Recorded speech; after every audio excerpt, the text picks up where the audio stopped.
Hello, welcome to IndyCar for Edge of Tomorrow. This is Steven. Say hi, Steven. Hi. Hi, Internet.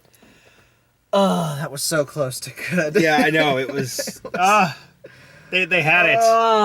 They had it. Okay, just for reference, this was based on a Japanese novel, which I have read, which was adapted into a manga, which I have also read. Now, I have not read either of them, so... He went in knowing nothing, and he agrees with me. They screwed it up! Yes, they really did.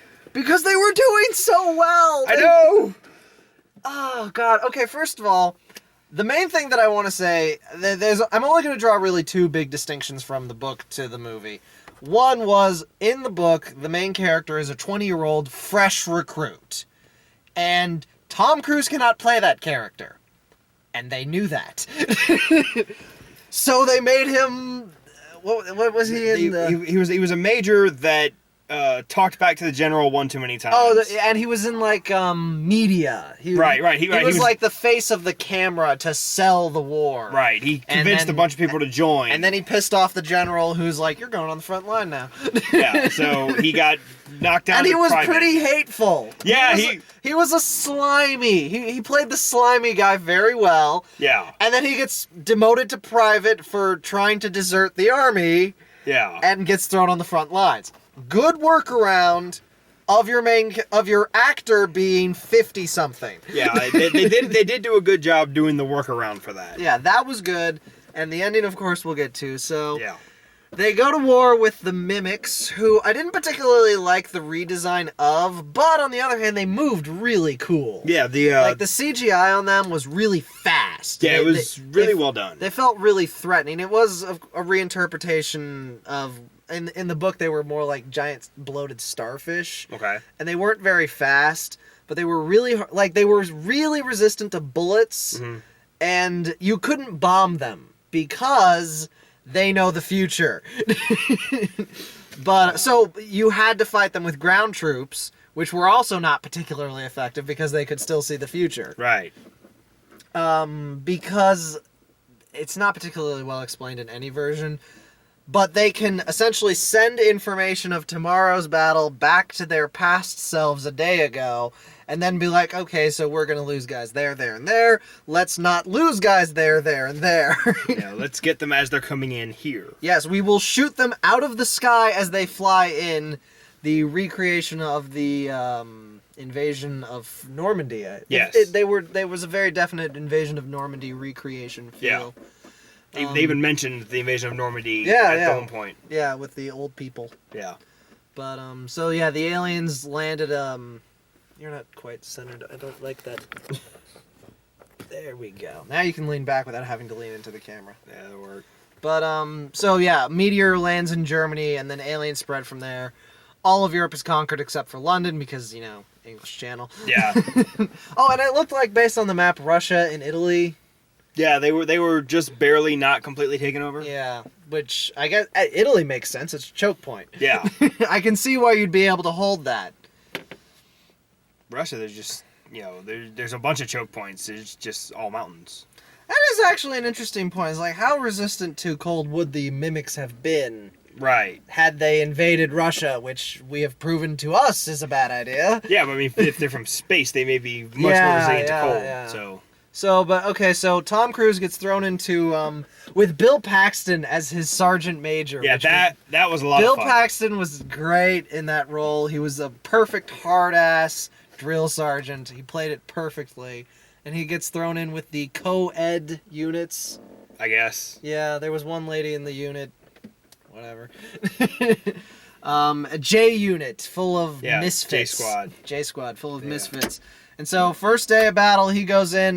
He gets a little lucky to not get killed immediately. Yeah, he makes it probably about, 7 minutes without dying. Yeah. And he never figures out where the safety on his guns are. Yeah, yeah. That was like a couple tries before he figured out where the safety on his gun was. No, I think he disabled the safety on the first try. By accident. Because he accidentally switched. They have power armor, which looks great. Like, in the beginning, it was amazing how many people were wearing power armor. Yeah, they really, spent the extra money to actually do the armor and get people into it. Let's be clear here. We were digging this movie up until the third act. We were really into it. Yeah, it was really a good movie up to that point. Yeah, the ending sours it, which we will of course get to. Yeah. But his whole J Squad gets wiped out because he was lagging behind because he couldn't work the suit. He doesn't quite get knocked out. And he blows up an extra large mimic alien. They're called mimics. Yeah. With some C4 that was strapped to this one guy's chest because he just likes to go in battle with C4 strapped on his chest, front-facing enemy. Yeah, he goes in with a claymore as a last resort. So of course that's how Tom Cruise uses it. So the giant one bleeds on him and it melts his face because the blood is hot from either that's just how they are or the explosion. Or it has one really or the high other, acidity, it kills him. Yeah. And then he wakes up in basic training again, being demoted back to private, and he's like, "What the hell is going on here?" And he's sitting there trying to figure it out the whole time, and they're all like, "What's wrong? What the hell's wrong with you?" It's like, I think I know what you're about to say. Well, it doesn't matter to me. You're going in basic training anyway because I have a letter here that says you are a deserter. There's almost no way for him to get out of being thrust into the front line. Right. At first, because Bill Paxton has been warned of his coming and is personally invested in making sure he hits the front line. Yeah, so there's no way he's getting out of it at that point. He still goes in again. Many, many times. And so the other character, played by Emily Blunt, well, good casting on that one. She does her role very well. Yeah, that was is well done. Rita... In the novel, it's Vratraski. She's Russian. That's how I'm going to call her. She's Rita Vratraski. They changed her last name. I couldn't keep up with it. It sounded similar, so I'm just going to call her that. She, at a Battle of Verdun, also got caught in a loop and used that loop to get really good at fighting. Yeah, she killed hundreds of mimics in one and day. And as far as everyone else was concerned, it was her first day of combat. For her, it was probably her 200th day of combat. Yeah. But she did eventually escape the loop. So she knows what's going on with this guy after he... shows it in battle when he knows what's going to happen to him. Because he sees her get killed, which was a small change that I didn't particularly like, that, she would die without his interference, but whatever. Small thing. Yeah, it's... Small thing. It's small compared to what they did later. And another small thing was, Rita has a sword. Everyone's got, a machine gun on this hand and, a explosive cannon on this hand for their power armor. And Rita doesn't have the power armor, explosive cannon. She's got a sword. Yeah. And in the manga and the book, it was a battle axe, which I just think would be cooler. Well, I think they did the sword very well. The sword, they used it well. I just would have preferred a battle axe, because the battle axe just... Yeah, but I think it almost made a little bit more sense to me for her to be wielding a sword, because a lot of times they used her agility and finesse in I'm not it. saying they didn't use it well. It was well used. Okay, so as a person who's coming in with previous investment, I felt a little cheated on not getting to see the battle axe in action. Not having seen it, it's fine. Yeah. I'm also a fan of swords, so that doesn't help. Everyone's a fan of swords, man. Name one person who doesn't like seeing samurais go to town. Yeah, I can't think of any. So, Rita realizes what's happening and tells him to find her the next time he wakes up. And he has to take a couple tries at finding a way to talk to her and escape from the drill sergeant. Yeah, because that was really funny when he screwed up his escape attempt. They were doing push-ups because, so Sarge makes a comment and he says, stop all the grab ass. He says, grab this, Sarge. He makes them all do push-ups. And then he tries to roll under a passing vehicle to, escape notice. To get out of sight, and he rolls under the tire. He screws up the roll. And dies and tries again. But of course, before showing us him waking up again, they show the commander coming over and say, what the hell were you thinking? So I was trying to die, Sarge. So I like that extra bit that they threw in there for that one. Yeah, death. Normally every time he dies, they just immediately cut to him waking up again. Or cut to him trying it again or something. The cinematography and the script planning, from a scripting level, a shooting script, this was really, really well handled. I never felt lost by the whole time travel mechanic.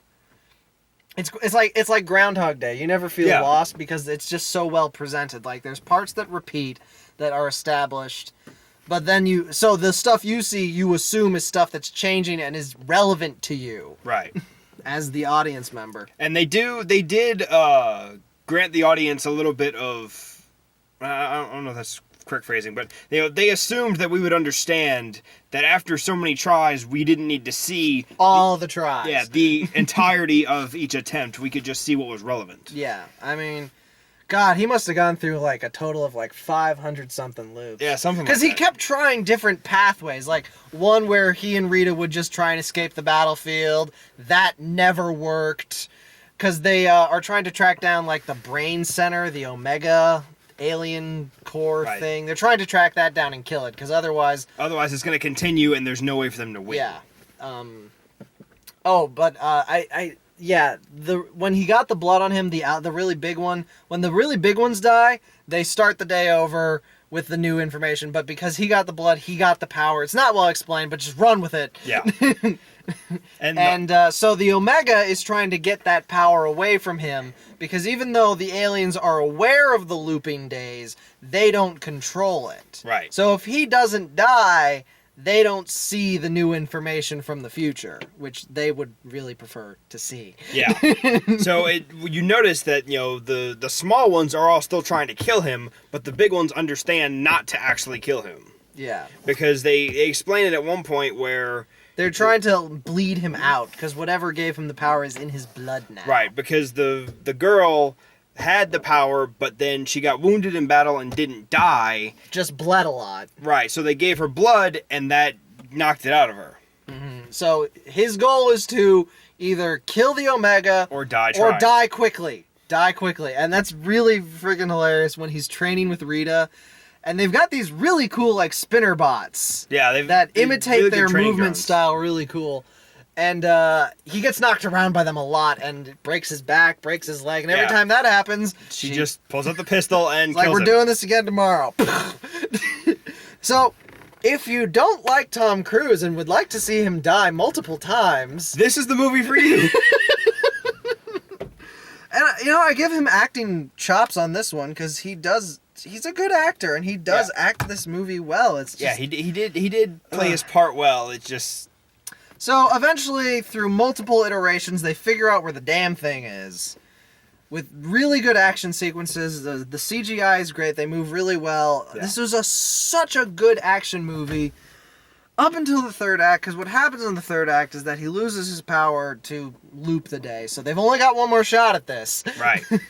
So they figure out it's at the Louvre, of all places. Which, underneath the big glass pyramid, which, having seen the Da Vinci Code, I was like, really? Yeah, it's just... they could have gone so much better with that instead of picking something so easily recognizable. I mean, originally they thought it was in a dam in Germany, and I was like, that's a good hiding spot. Yeah, but apparently not. Yeah. No, we're not going to hide our main brain center under tons and tons of concrete. In the mountains. Of Germany, where no one has any business being. No, we're gonna hide it in Paris, under maybe a few layers of concrete. Yeah, just... not a good choice there. But whatever. That's where it is. So they convince J Squad to follow them. It's always really funny to watch him convince people that he's had this conversation a million times before. It's like, we've done this before. You're gonna say this. You're gonna say that. It's like he's.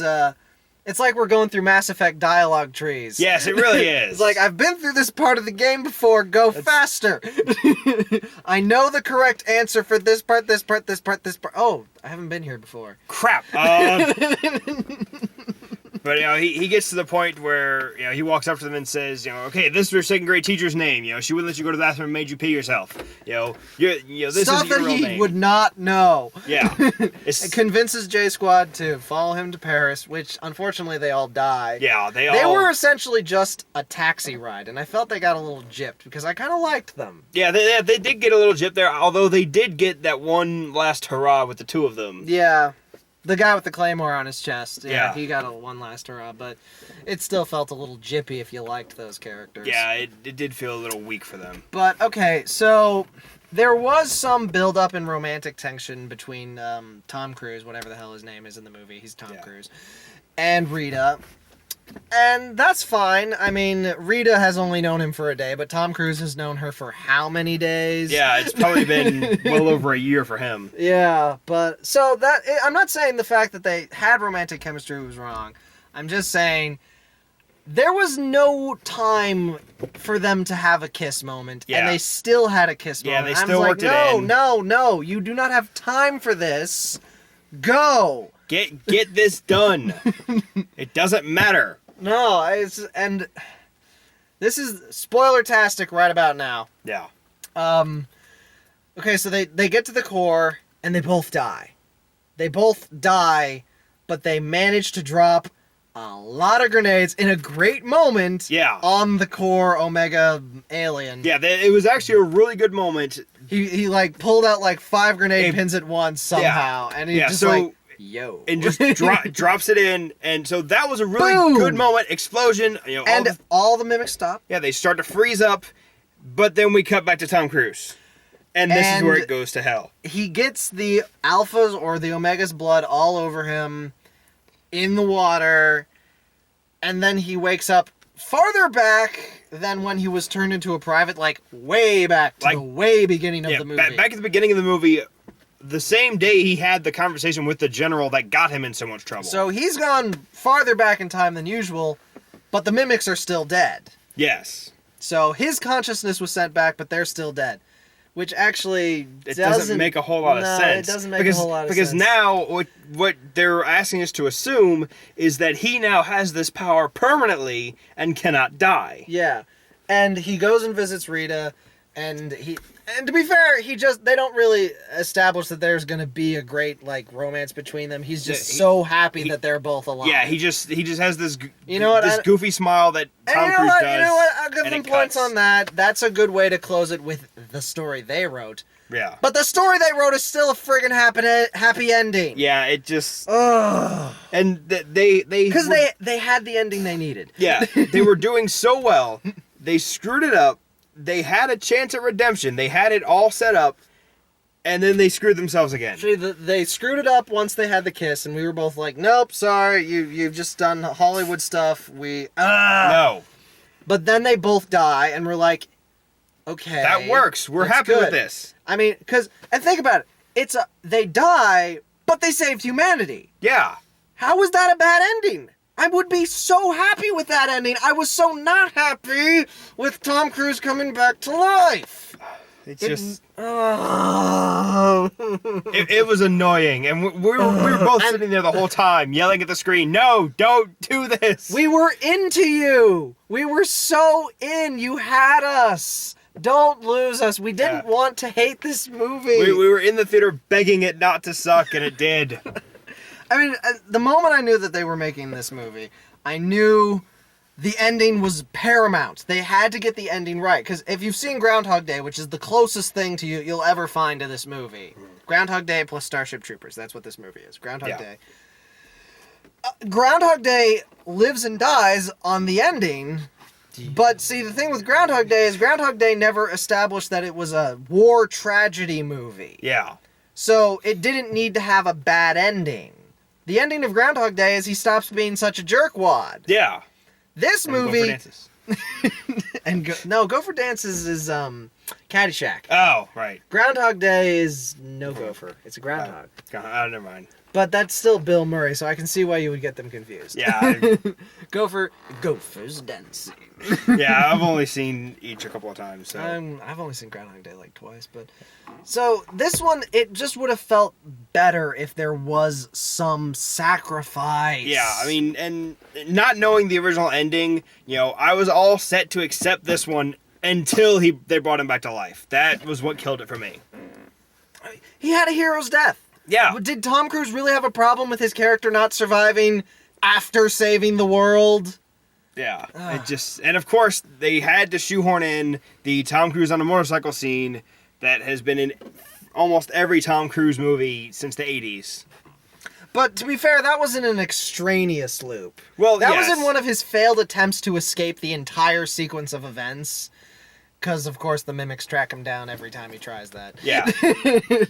So, that one I wasn't so bothered by. It was just it was one of those there were only like a couple moments like that where I was slightly taken out, but the ending completely took me out of the experience. Although with that loop, it was interesting because the mimics come and find him, but then later, when they're listening to the radio, they hear that the mimics have gotten to London. Mm-hmm. So basically that still happens. It just, he wasn't there that time. Yeah.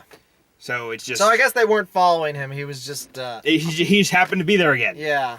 They were probably following him a couple other times, though. Yeah. There was a bit with the helicopter. There's some really good time travel humor here. It's like, can you fly this helicopter? Well, okay, I've learned how to take off, and I can fly it. I'm still working on the landings. Still fly, yes. Land, no. That is the hardest part of flying. So, the book nails the ending. The book nails the ending. It's not a happy ending. Okay, let's put it this way. The book and the movie are both selling a tragedy. The movie does not end with tragedy, which makes the entire build-up feel wasted. Yeah, it really does. I mean, especially for someone who has studied this kind of stuff, I see comedy and tragedy. Comedy, you get hits; tragedy, you die. And this is a war movie. This is like Saving Private Ryan, except with a romantic comedy ending. Yeah, you were supposed. They were supposed to die. Okay, so that's essentially our point of view on this. It's ruined by the ending. Yeah, there was such a good movie until the ending. Yeah, it did. It did not end itself well. So I don't know. Maybe you can see it, and the ending won't take you out of it. Maybe you want them to have their romantic comedy ending, but that's not the movie we came, and that's not the movie we saw. No, that's the movie they were selling at the end, though. Yeah, it was really a bait and switch. Yeah, and I didn't like the switch.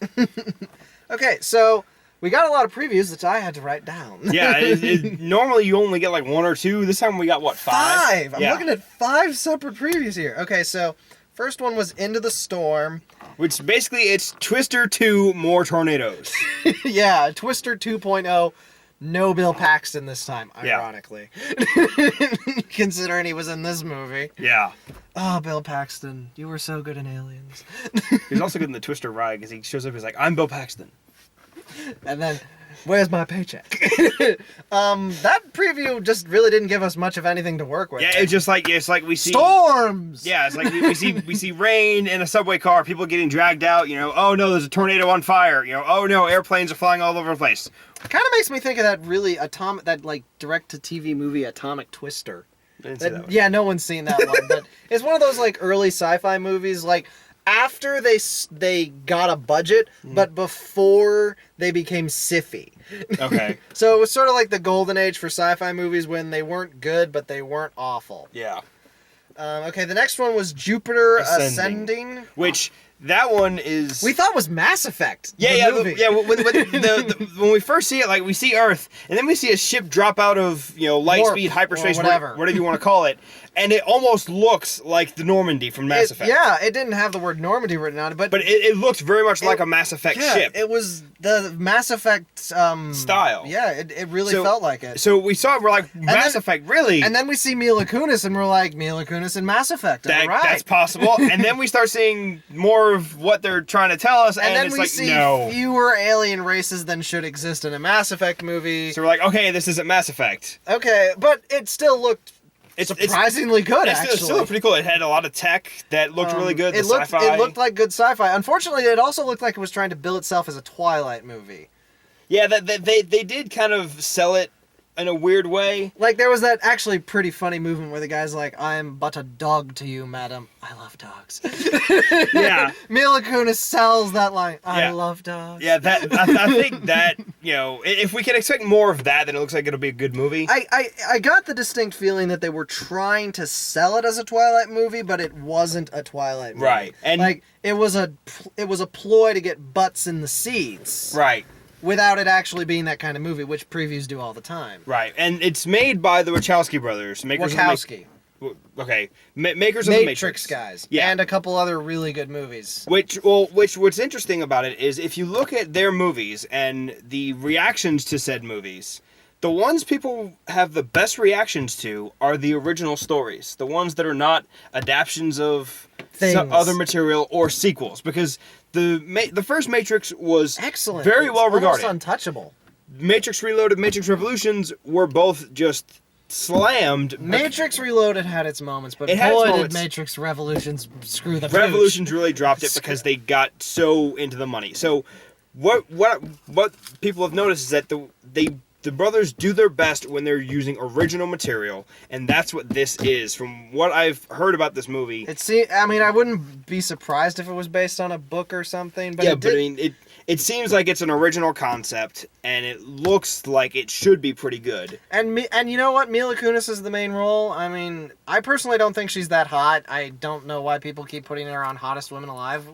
But god damn it, she plays Meg and a couple other her working as a voice actress has really sold me on her as an actress. Yeah, I really buy her as an actress more than I buy her actress. as a sex symbol. Yeah, I mean, I care less, but she's a good actress, so I can respect that, and she may be a very good choice for it. We don't know yet. Yeah, so that one looks like it could be good. It could also suck. But, yeah, but we won't know. Yeah, but one to watch out for. Okay, the next one was Signal, which The Signal didn't look good at all. It didn't look. It was one of the worst previews I've ever seen. Yeah, it was one of those that doesn't really tell you a damn thing about the movie. See, what the best I could gather was that it also had the guy who played Morpheus in it. Yeah, Lawrence Fishburne. Which after seeing the Wachowski brothers' name on the previous preview was like, whoa. It's like we're all connected.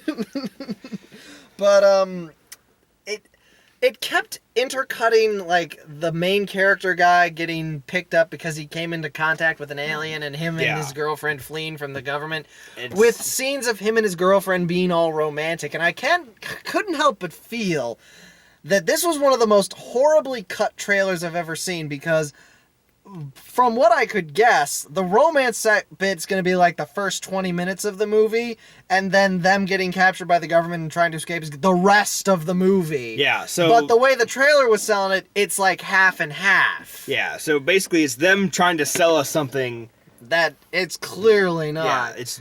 And if my 20 minutes, the rest of the movie is right, they showed us probably more of the second and third acts than they should have. Yeah, I mean, it really it was all over the place. It does not look like a movie that...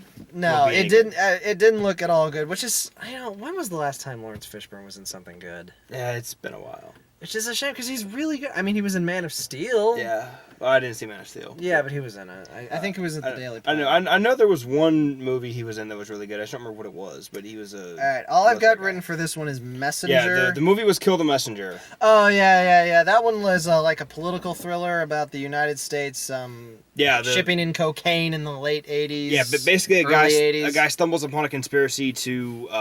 sell a lot of cocaine in the US. Yeah, that the government is paying people to bring in cocaine to distribute it for some reason. They didn't spoil it, so that's good. But the whole trailer is everyone telling him, get out of this. You're getting in too deep. You're stumbling onto things that you shouldn't be finding.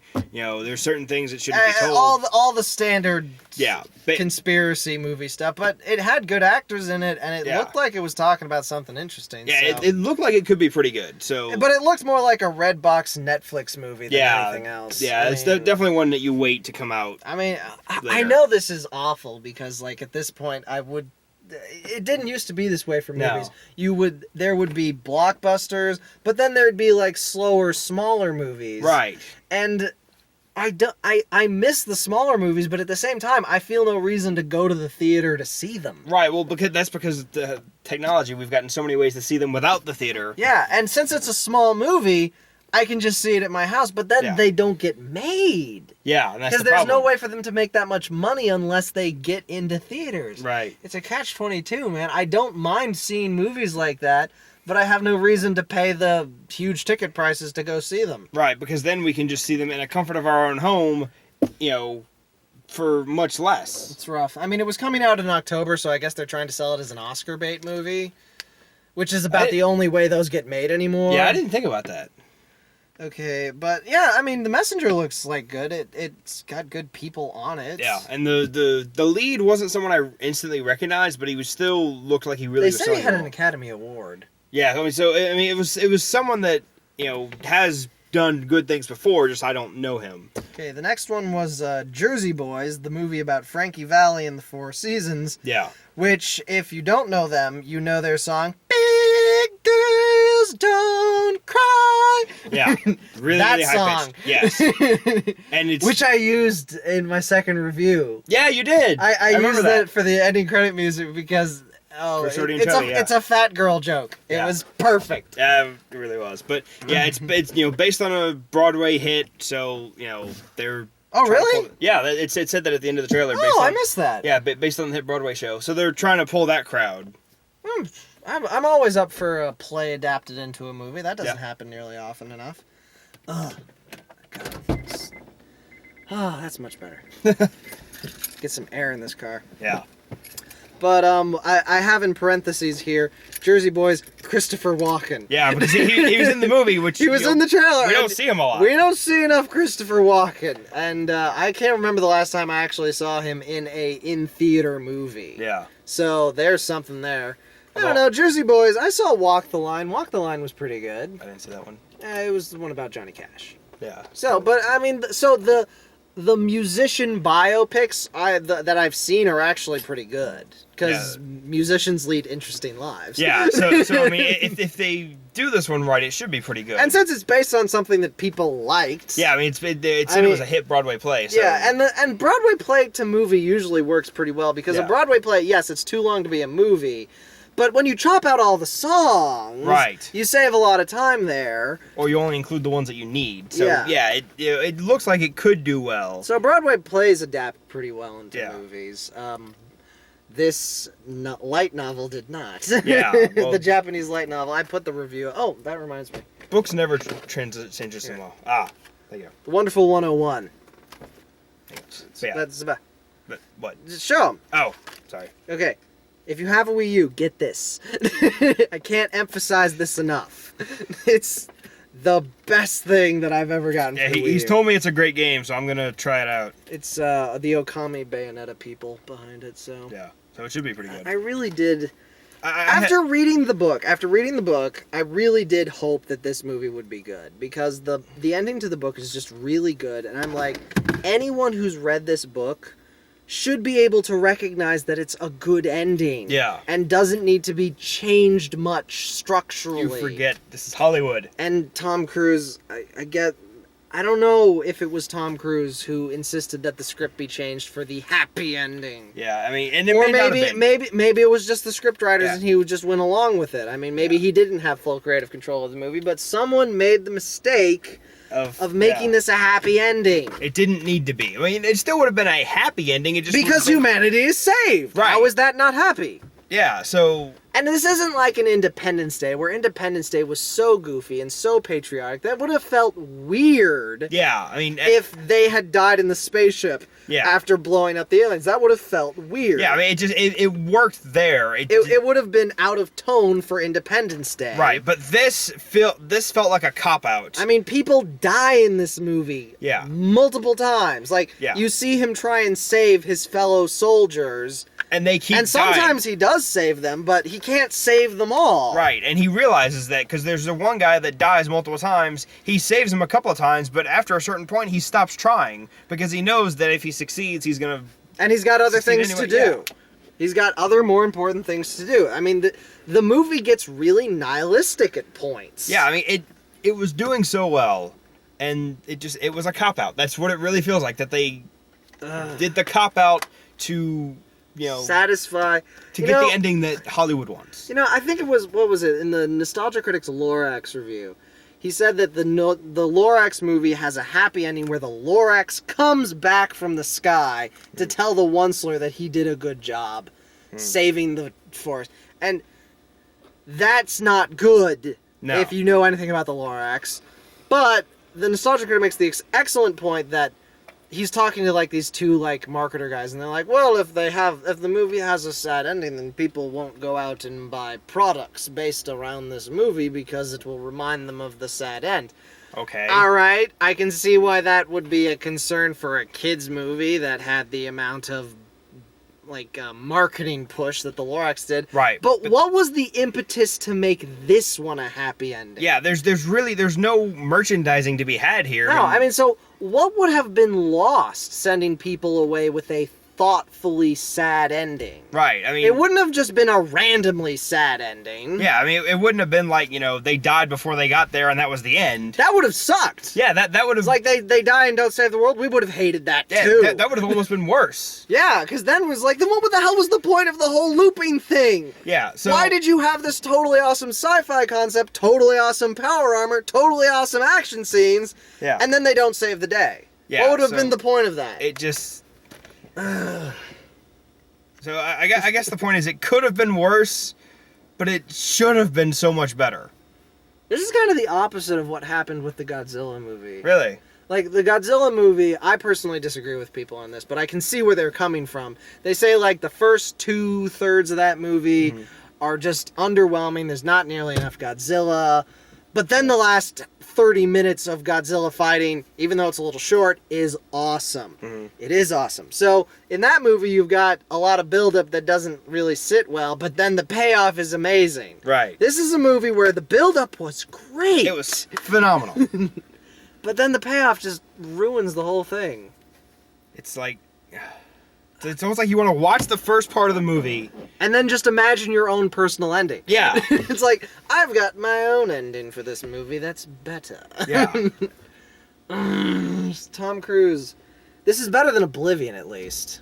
I didn't see that one either. It wasn't good. It was... Oddly enough, it also featured Tom Cruise dying many times, but that was because of a cloning subplot. Oh, jeez. I mean, this one's because of time travel shenanigans. Which, at this point, we're conditioned that we can't accept it.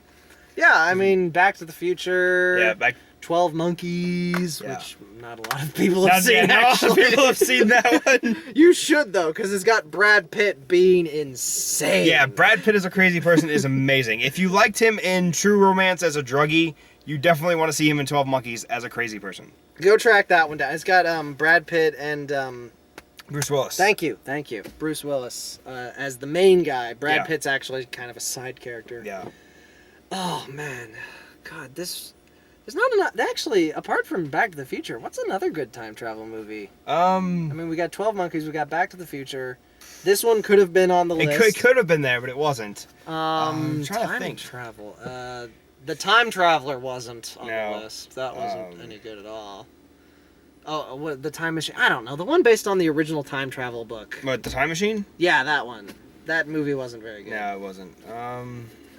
But that was awful because they clearly had no idea what the hell to do with it. Right. Like, whoever was writing this clearly understood it at some level. Right, it was obvious that they understood the original source material, that they knew what they were working with. Yeah, because they couldn't have possibly made Tom Cruise going through battle scenes and not knowing what the hell he was doing, talking to people we've seen him talk to before. Right. That's not engaging if you don't know what the hell you're doing. Right. But maybe the producers got involved at some point. And it's also possible the studio got involved. Yeah. There's a lot of times where the studio will do It's that like, kind of thing. no, we want happy ending. Now it's really bugging me. What's another good time travel story? I don't know. I mean, there's there's the lake house, which is it's not time travel, but it's time shenanigans. Yeah, I guess there's also the time traveler's wife, or the time traveler's wife. No, I didn't see that one. Yeah, I didn't hear particularly good things about it. I'm just trying to think of time travel movies at this point. You know, that's surprisingly rare. Yeah, that it really is. I mean, with how popular Back to the Future was, you think there would have been more copycats of that. Yeah, just like Doctor Who was immensely popular, and although that's more dimension hopping than anything else. But it's whatever, the same semantics. dimension, just different time and space. But I'm pretty sure they're fourth dimensional hopping. Wait, yeah, that is time that travel. is What time. am I saying? Yeah. Oh, there was actually Diamond Hagen does these reviews of Doctor Who, and a great moment she had was he warps the TARDIS into a narrow spot, and he can't get the door open. Ah! So he warps it away and then warps it back, and Diamond Hagen said, I really like to think that they had a great adventure when he warped it away there, because I know how well the Doctor can aim it. And I was like, that would be totally awesome. It's like, oh, can't open the door. Well, let's go do something else and just come back here another time, because I have a time machine. Which I can come back here whenever I want. That is a good point. That's a concept that has been used in a lot of time travel stories. We just don't see enough movies that deal with time travel. Yeah. All right. I guess we should just end it here. Okay. Edge of Tomorrow has got really good action, really good acting, and a really good story until the end. Yeah, it does very well, and then it just drops it. I can't say it's not worth seeing, because it is worth seeing. Just the 2/3 is, quite frankly, enough that I don't feel like I wasted my ticket price. Yeah. I just feel like potential of this movie was wasted. Yeah, it really... This could have been a huge one for the year, and it ended up just dropping itself. Now, I'm sure, the masses that like that kind of thing are going to rave about this movie and say that, oh, it was so great that they survived and blah, blah, blah.